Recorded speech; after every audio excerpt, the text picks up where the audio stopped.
ఏమిటి నీ విశ్వాసం అంటే, నేను శంకరుడి పాదములు పట్టి ఉన్నాను.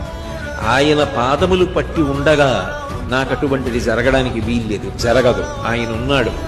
ఆయన శంకరుడు. శంకరోతి ఇది శంకర, శుభములను చేకూరుస్తాడు.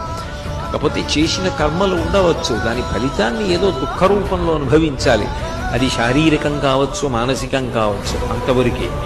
అందుకే ఆయన ఉన్నాడు అన్నది ఒక పూనిక, ఆయన ఉన్నాడు ఒక ధైర్యం, ఆయన పాదములు పట్టుకున్నాను ఒక ధైర్యం, ఆయన చెప్పిన మాట పట్టుకుని బ్రతుకుతున్నాను, ఆయన నన్ను కాపాడతాడు, శాంతికారకం. ఏమిటి నీ విశ్వాసం అంటే, నేను శంకరుడి పాదములు పట్టి ఉన్నాను.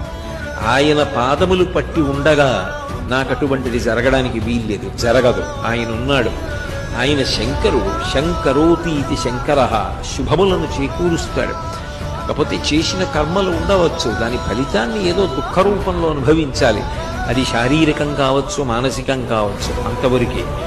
అందుకే ఆయన ఉన్నాడు అన్నది ఒక పూనిక, ఆయన ఉన్నాడు ఒక ధైర్యం, ఆయన పాదములు పట్టుకున్నాను ఒక ధైర్యం, ఆయన చెప్పిన మాట పట్టుకుని బ్రతుకుతున్నాను, ఆయన నన్ను కాపాడతాడు, శాంతికారకం.